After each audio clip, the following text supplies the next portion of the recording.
रजनी सुबह दाना छत पर डालने गई तो उसे सामने की छत पर बने 2 कमरों के मकान में हलचल सी महसूस हुई, जो कि काफी दिनों से खाली था। घर के सामने 7 लोगों का परिवार रहता था। मुखिया मांगेदार छोटी सी किराने की दुकान से अपने परिवार का भरण पोषण करता था।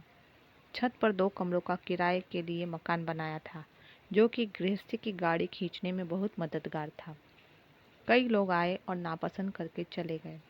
घर में बहुत कुछ सहूलियत की व्यवस्था नहीं थी और उसे ठीक करवाने की मांगीलाल की हिम्मत नहीं थी। दाना डालते डालते रजनी खुश हुई। चलो, सामने रौनक तो हुई। रजनी और उसकी 3 बेटियां सुधा, काजल और सुहाना भी कॉलेज और स्कूल से वापस आकर सर्दियों में ज़्यादा वक्त छत पर माँ के साथ बैठी रहती थी। अब धीरे धीरे रजनी की नज़र रह रहकर सामने टिकने लगी। रेडियो चलने की आवाज़ आ रही थी, लेकिन परिवार के नाम पर सूनापन ही दिखाई दे रहा था। तभी एक 30-32 साल का नौजवान बाहर आकर रसोई में गया। उसने रजनी को अपनी ओर देखते हुए देखा तो रजनी सकपका गई और जल्दी से नीचे उतर आई। दोपहर में जब सामने घर की बहुरानी सीमा बाहर आई तो रजनी ने आवाज़ लगाकर उसे बुलाया। रजनी ने कहा, ए सीमा, जरा इधर तो आ, कुछ पूछना है तुझसे। आवाज़ सुनते ही सीमा आ गई और बोली, क्या बात है आंटी? रजनी बोली, एक बात तो बता, ये तुम लोगों ने जो ये जवान आदमी किराए पर बैठा दिया है, हमारा तो ऊपर आना जाना मुश्किल हो जाएगा। पता नहीं था तुम्हारे बाबूजी को कि सामने लड़कियों वाला घर है? जरा सा भी नहीं सोचा? सीमा भी अपने बड़बोले अंदाज में बड़ा बड़ा मुंह खोलकर बोलने लगी। नहीं आंटी जी, वो क्या है ना, कोई किराएदार मिल नहीं रहा, और घर भी कितने समय से खाली पड़ा था। पैसों की बहुत दिक्कत हो रही थी। अब अकेले बाबूजी की दुकान से तो घर चल नहीं सकता है ना। दुकान के ऊपर बाबूजी ने इनकी गिफ्ट शॉप के लिए दुकान डलवाई। अब उसी में इतना खर्चा हो गया, माल डलवाने के लिए पैसा ही नहीं। अब गिफ्ट शॉप खोलनी है, कोई गिफ्ट में तो गिफ्ट नहीं दे देगा, रोकड़ा चाहिए, और वो ससुर जी के पास है नहीं। अब लड़कियों वाला घर तो हमारा भी है। मेरी ननद शालू दिखने में कितनी अच्छी है, और मैं, 1 साल ही तो हुआ है मेरे ब्याह को। आंटी, मैं क्या कम सुंदर हूँ? बस खुद सही रहो, मजाल है कोई देख जाए तुम्हारी ओर। रजनी अंदर से झल्लाई। सही कहते हैं लोग, इससे मंदबुद्धि। एक बात पूछो, पूरी रामायण सुना देती है। फिर वापस अपने सवाल पर आ गई। तो क्या बोले जा रही है? जो पूछ रही थी वो बताया नहीं, पूरी रामायण सुना दी। क्या पूछना चाह रही थी आंटी? खिखी की हंसी निकालते हुए सीमा बोली। रजनी बोली, अकेला है या कोई परिवार भी है इसका? मैं ये पूछना चाह रही थी। तेरे घर की हालात का मुझे ही नहीं, सारे मोहल्ले को पता है। सीमा ने कहा, बाबूजी बता रहे थे शादीशुदा है, कह रहा था जल्दी अपनी घरवाली को ले आऊँगा। यशपाल नाम है इसका, सरकारी अस्पताल में खून जांच विभाग में नौकरी करता है। सुबह का काम पर गया, शाम को लौटेगा। आप लोगों को तो आंटी नज़र भी नहीं आएगा। दिखने में तो शरीफ सा ही लग रहा है। बाकी कोई शिकायत देगा तो हटा देंगे, कौन सी बड़ी बात है। रजनी बोली, चल ठीक है, वो देख तेरी सासू माँ बुला रही है। हे राम, मैं तो दूध गैस पर छोड़ाई, आज नहीं छोड़ेगी अम्मा मुझे, कहकर भागी। धीरे धीरे समय बीतता गया। यशपाल की मौजूदगी मोहल्ले में ना के बराबर रही। वो कब आता है कब जाता है, किसी को ज़्यादा सरोकार नहीं रहा, और अगर गली में दिखाई भी पड़ता तो नज़र नीचे रख कर ही चलता। रजनी या उसकी बेटियों में से कोई छत पर होती तो कमरे से बाहर ही नहीं निकलता। कुल मिलाकर उसकी आसपास के लोगों में एक अच्छी छवि बन गई। देखते देखते साल भी बीतने को आया। वो छुट्टी पर चला जाता और कई बार कुछ ज़्यादा समय के बाद आता। रजनी के अलावा ज़्यादा उस पर किसी का ध्यान नहीं गया। फिर एक दिन रजनी दोपहर में छत पर कपड़े सुखाने गई तो उसे सामने के घर में एक दुबली पतली सी, कमर पर लंबी सी चोटी लहराती, लाल रंग का सूट पहने एक महिला कभी रसोई से कमरे में तो कभी कमरे से दूसरे कमरे में घूमती नजर आई। उसे देखकर रजनी के चेहरे पर मुस्कान आई और मन ही मन में बोली, वाह, यशपाल लगता है बीवी ले आया अपनी। चलो अच्छा, सूने घर में रौनक आ जाएगी। घर की लक्ष्मी का तो स्वरूप ही ऐसा है। सोचते सोचते अपना काम खत्म कर नीचे आ गई। सर्दियों की गुनगुनी धूप में अक्सर रजनी अपना काम खत्म कर थोड़ी देर के लिए छत पर आकर बैठ जाती। पहले तो ज़्यादा कभी ध्यान गया नहीं, लेकिन अब ना चाहते हुए भी नज़र बार बार पड़ जाती। यशपाल की पत्नी उस का समय काम में ही व्यस्त दिखाई दी। पति के दोपहर के भोजन के आने से पहले शायद सारे काम निपटा लेना चाहती हो। खैर, ज़्यादा देखना सही नहीं, यह सोचते ही रजनी अपनी शाल चेहरे पर गिरा कर सो गई। फिर थोड़ी देर बाद उठी तो देखा मुंडेर की ईंटों वाले झरोकों से अपने आंगन में बैठी वो उसे देख रही थी। दोनों की नज़रें मिली तो वो मुस्कुराने लगी और उठकर मुंडेर पर आ खड़ी हुई। उसके आते रजनी भी अपनी छोटी सी मुंडेर पर आ खड़ी हुई है। रजनी के पास आते ही उसने दोनों हाथ जोड़कर रजनी को नमस्ते की। रजनी ने भी प्यार से नमस्ते का जवाब देते हुए कहा, खुश रहो। यशपाल की पत्नी हो? जी, उसने सिर हिलाकर जवाब दिया। बहुत खुशी हुई तुम्हें देखकर। अब ताला की बजाय रौनक नजर आएगी। दोनों हंस पड़ी इस बात पर। रजनी ने कहा, घर तो औरत से ही होता है, लेकिन ये मर्द लोग इस बात को समझने में बहुत समय लगा देते हैं। वो सुनकर मुस्कुराए जा रही थी। थोड़ी सांवली लेकिन नाक नक्शा बहुत सुंदर। रजनी की तो उससे नज़र ही नहीं हट रही थी। क्या नाम है बेटा तुम्हारा? जी विद्या, वो बोली। वाह, बहुत सुंदर नाम है। साक्षात सरस्वती की मूरत सामने आ गई। विद्या बोली, बस नाम की ही विद्या हूँ, पढ़ने में थोड़ी कम रह गई मैं। रजनी कहती है, अरे कोई बात नहीं बेटा, गृहिणी तो बिन पढ़े भी बहुत ज्ञान रखती हैं, और उस जैसा ज्ञान ये किताबें भी नहीं सिखा सकती। तभी उसका पति दोपहर का खाना खाने आ गया। अच्छा आंटी, मैं खाना लगा दूँ इनके लिए? फिर एकदम से रुककर बोली, मैं आपको आंटी बुला सकती हूँ? हाँ हाँ बेटा, बिल्कुल बुला सकती हो। जाओ पति को खाना खिलाओ। हमारी बातचीत तो अब होती रहेगी। रजनी और विद्या के बीच अब कभी कभार बात होने लगी। विद्या ज़्यादातर अपने घर के काम में व्यस्त रहती है। उसके पास कोई बाई नहीं थी, इसलिए बातें करने की उसको कम ही फुर्सत मिलती। दोनों अपनी अपनी मुंडेर से ही मिलती। बीच में गली थी, इसलिए निजी ज़िंदगी के बारे में कभी सवाल जवाब हुआ ही नहीं। विद्या नई थी तो रोज़मर्रा की ज़िंदगी की जानकारी ले लेती, जैसे सब्जी वाला किस समय है, कूड़े वाला किस दिन आता है, फला दुकान कहाँ है, फला रास्ता किधर है, वगैरह वगैरह। फिर धीरे धीरे मौसम बदलने लगा तो रजनी का भी छत पर जाना बंद हो गया। फिर एक रात 10 बजे विद्या ने रजनी का दरवाज़ा खटखटाया। खोला तो थोड़ी परेशान लग रही थी। पूछने पर उसने बताया कि उसके पति को बुखार लग रहा है, घर में थर्मामीटर नहीं है। नीचे सीमा भाभी से मांगने गई तो नहीं मिला, तो आपके घर आ गई। सुनते ही काजल ने मजाक के मूड में कहा, उनके घर में तो कुछ होता भी नहीं, और अगर होगा तो वो देगी भी नहीं। सुनते ही तीनों बहनें हंसने लगी। रजनी ने डांट लगाई, चुप रहो और जाकर दीदी को थर्मामीटर ला कर दो। जाते हुए उससे रोक कर दवाई भी दी, यह कहकर कि अगर ज़्यादा बुखार नहीं है तो इससे आराम आ जाएगा, फिर सुबह जाकर डॉक्टर को दिखा आना। रजनी की इस प्यार और अपने पन्ने ने विद्या का दिल जीत लिया। उसे रजनी अपनी माँ की तरह लगने लगी। समय बीतता गया। विद्या गली में आते जाते सबसे बात करने लगी, लेकिन रजनी को वो सबसे अपना करीबी समझने लगी। फिर एक दोपहर वो रजनी के पास आई और कहने लगी, आंटी जी, मैं आपसे एक चीज़ मांगूं? रजनी बोली, हाँ हाँ, बोलो क्या चाहिए। विद्या बोली, मुझे कुछ दिन के लिए आपकी सिलाई की मशीन मिल सकती है? रजनी बोली, हाँ हाँ बेटा, क्यों नहीं मिल। तुम्हें सिलना आता है? क्या सिलना है? विद्या ने कहा, हाँ मुझे सिलाई आती है, नेहा के लिए फ्रॉक बनाऊंगी। रजनी ने हैरानी से विद्या की ओर देखते हुए पूछा, नेहा? कौन नेहा? विद्या बोली, मेरी बेटी है। रजनी ने आश्चर्य से पूछा, तुम्हारी बेटी? कहाँ है, किसके पास है, कितनी उम्र की है? रजनी अपनी जिज्ञासा को रोक नहीं पाई और एक साथ सब जानने की इच्छुक हो उठी। तीनों लड़कियां भी एकटक होकर विद्या की ओर देखने लगी, जैसे सभी इस रहस्य को जानना चाहती हो। विद्या कहकर चुप हो गई। होंठ उसके सिल गए। आंखें उसने जमीन पर गड़ा रखी थी, जैसे किसी भंवर में फंस गई हो। उसके चेहरे पर परेशानी की लकीरें साफ दिखाई दे रही थी। उसे उलझन में देख रजनी ने भी स्थिति संभाली। कोई बात नहीं बेटा, नहीं बताना चाहती तो मत बताओ।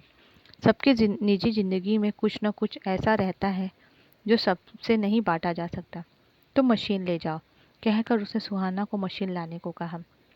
5 मिनट चुप रहकर विद्या ने अपनी चुप्पी तोड़ी। दिल पर बहुत बोझ है आंटी, मन बहुत चाहता है कि उतार फेंकूं। फिर डरती हूँ कि कहीं फिर से कोई मुसीबत ना आन खड़ी हो, कहकर वो लड़कियों की तरफ देखने लगी। उसका इशारा समझते ही रजनी ने कहा, तुम बेफिक्र रहो, इस घर से बाहर तुम्हारी बात नहीं जाएगी।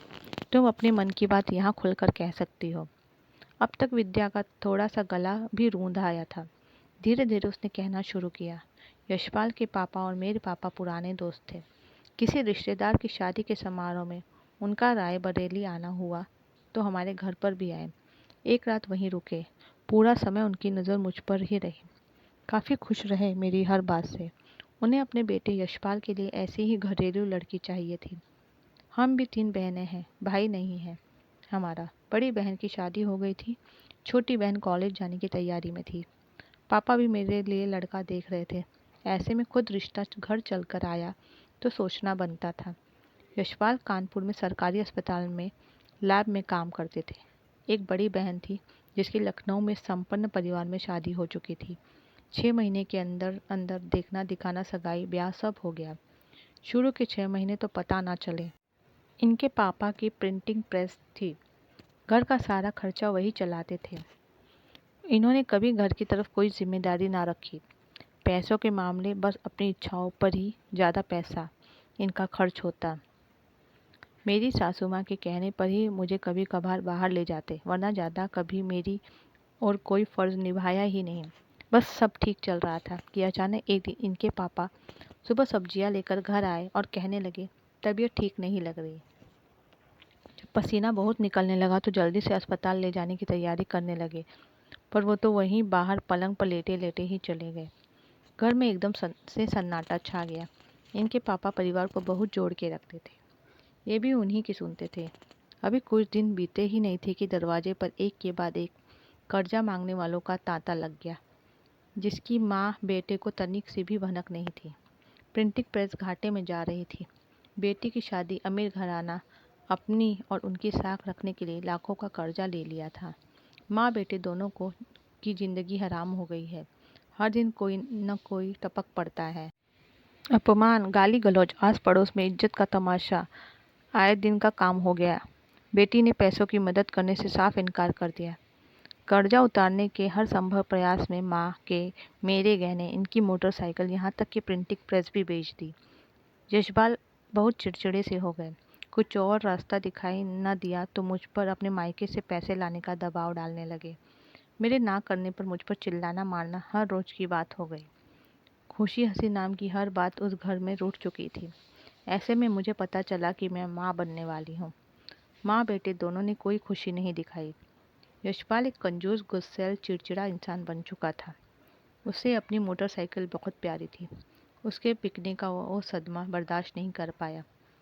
मेरे पापा ने कहा कि मैं कहीं से पैसों का इंतज़ाम कर देता हूँ, लेकिन मैंने कहा नहीं, ऐसे तो इनकी आदत बन जाएगी। फिर एक दिन काम पर किसी मरीज के रिश्तेदार से उनका झगड़ा हुआ। गुस्सा भीतर का भी कभी कभी कहाँ का कहाँ निकलता है। जिसे मारपीट की वो किसी बड़े नेता का जानकार निकला। नौकरी से सस्पेंड हो गए और जान से मारने की धमकी के डर ने इनसे शहर छुड़वा दिया। अपनी ओर आता खतरा देख ये रात में ही जान बचाकर अपनी बहन के पास लखनऊ भाग गए। जीजा ने थाने में पैसे दे दिवाकर मामला रफा दफा करवाया। अब औरों के साथ साथ जीजा का भी कर्जा जुड़ गया।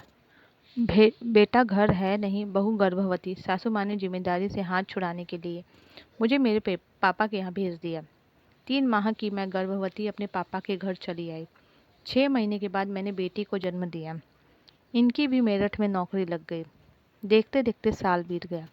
दोनों माँ बेटे में से ना कोई मुझे लेने आया, ना बच्ची को देखने आया। बेटा होता तो शायद चले आते। मैं जब भी इन्हें फ़ोन करती तो कभी नौकरी नहीं, घर नहीं का बहाना करके मुझे लिवाने से मना कर देते। सासू माँ ने साफ मना कर दिया कि ना मेरे पास पैसे हैं ना हिम्मत है, यहाँ मत आना। नेहा 1 साल की हो गई। इन्हें भी 1 साल हो गया यहाँ रहते हुए। बेटी को देखने का इनका कभी मन नहीं हुआ।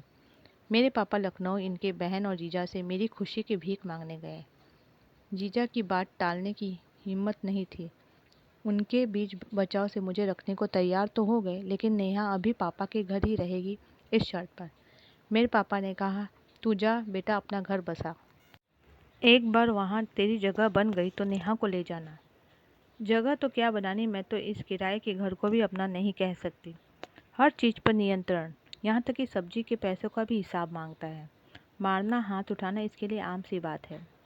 हम मिडिल क्लास घरों की बेटियाँ एडजस्टमेंट के नाम पर सहती ही रहती हैं। अपने माता पिता को दुख न पहुँचे इस ख्याल से दुख को ही तकदीर मान लेती हैं। पता नहीं कितनी ऐसी लड़कियां हैं जो पति की प्रताड़नाएं सहती हैं। उनमें से मैं भी एक हूँ। 9 महीने हो गए मुझे यहाँ रहते। नेहा का जिक्र भी नहीं करने देते। मेरी मम्मी भी बहुत बीमार रहती हैं। बहन हॉस्टल में रहने चली गई। पता नहीं कैसे दोनों बूढ़े उस नन्ही सी जान को संभालते होंगे। बच्चा मुफ्त में पल रहा है। बाप का फर्ज निभाने की ज़रूरत ही नहीं पड़ रही। बेटी का चेहरा भी नहीं देखा और ना ही देखने की इच्छा। मेरे पापा 2 हफ्ते बाद मेरठ किसी काम से आ रहे हैं। नेहा को इस शर्त पर आने की अनुमति दी कि वो वापस नाना के घर जाएगी।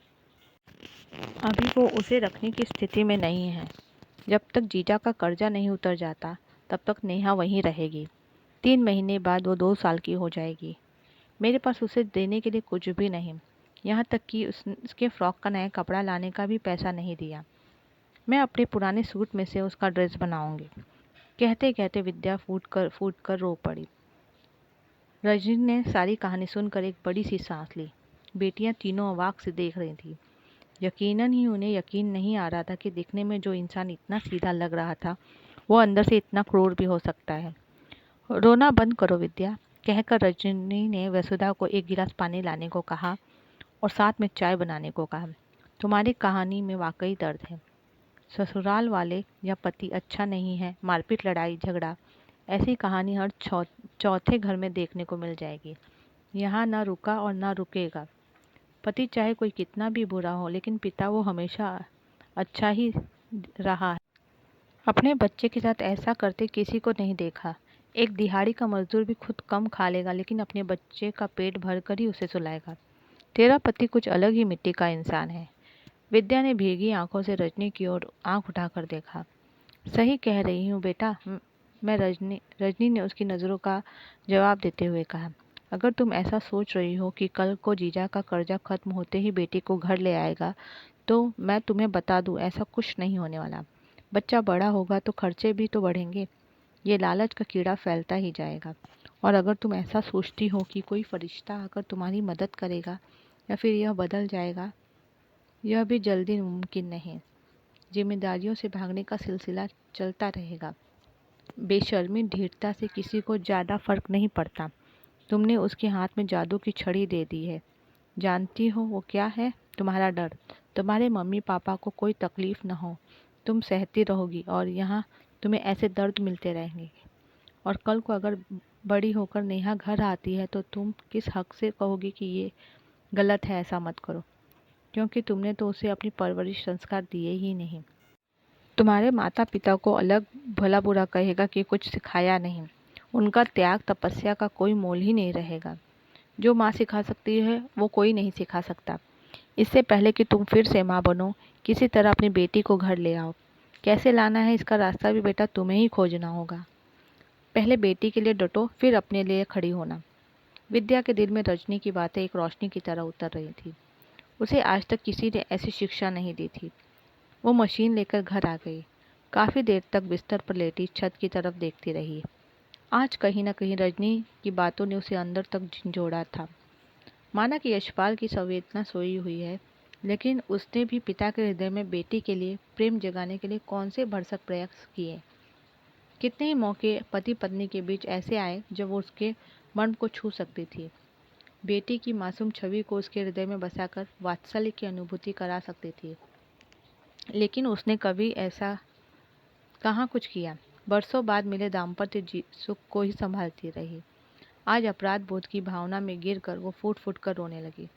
फिर जल्दी से उठी, मशीन लेकर बैठ गई। अपने एक चमकीले पुराने से सूट से बेटी के लिए ड्रेस बनाने लगी और 2 घंटे बाद एक सुंदर सी फ्रॉक लेकर रजनी को दिखाने गई। फ्रॉक देखकर रजनी दंग रह गई। एक पुराने कपड़े को इतना सुंदर रूप एक गजब की कलाकार और प्रतिभा का साक्षात प्रमाण था। रजनी ने विद्या की तारीफ करते हुए कहा, इसमें कोई शक नहीं विद्या कि तुम एक बहुत अच्छी टेलर हो। तुम्हें कपड़े सिलने का काम शुरू कर देना चाहिए। सिलाई का काम तुम्हें आत्मविश्वास के साथ साथ स्वावलंबी भी बनाएगा। यो लो, पहला रोजगार मैं तुम्हें देती हूँ। आज ही खरीद कर लाई हूँ मैं यह कपड़ा। तुम बनाओ इससे मेरा सूट। काम अच्छा रहा तो 10 लोगों को बताऊंगी। विद्या हैरानी से रजनी की ओर देख रही थी। उसे यकीन नहीं आ रहा था कि उसे तारीफ में ऐसा तोहफा मिलेगा। विद्या सिलाई के काम में जुट गई। रश्मि के शानदार सूट सिलने के बाद उसके पास काम का भंडार लग गया। फिर 2 हफ्ते बीत गए। विद्या के पापा को आए 2 दिन हो चुके थे। रजनी गली में बाहर निकली तो उसे विद्या के पापा को बैग कंधे पर लटकाते हुए अकेले जाते हुए देखा। रजनी देख ही रही थी कि विद्या गोद में नेहा को उठाए घर के अंदर चली आई। चेहरे से खुशी की बारिश टपक रही थी। बच्ची में उसकी ममता को जैसे शायरी कायनात दिखाई दे रही थी। रजनी भी उस करिश्मे को हैरानी से देख रही थी और जानने के लिए उत्सुक थी कि यह चमत्कार हुआ कैसे। विद्या ने अपनी खुशी पर नियंत्रण रख बताना शुरू किया। पापा आए, खाना खाया और अपने काम से निकल गए। नेहा यह जानती भी नहीं थी कि मैं उसकी माँ हूँ। फिर भी यह नन्ही सी जान सारा समय मुझसे चिपकी रही। उसकी मुस्कान, आंखें, भोलापन जैसे हर समय मुझे मांग रही हो। यशपाल ने पूरा समय नेहा से दूरी बनाकर रखी। शायद डर था कि कहीं बच्ची के मोह में ना पड़ जाए। ये काम के लिए निकल चुके थे। पापा वापस आए तो जाने की तैयारी करने लगे। मुझसे रास्ते के लिए नेहा के लिए कुछ नाश्ता बनाने के लिए कहा। मैं नेहा को गोद में लिए बैठी रही। पापा हैरानी से मेरी तरफ देख रहे थे। मैंने कहा, पापा नेहा वापस नहीं जाएगी, वो यहीं रहेगी, अपने घर, अपने माता पिता के पास। लेकिन बेटा यशपाल, पापा का डर बोला, अंजाम जो भी हो पापा, मैंने फैसला ले लिया।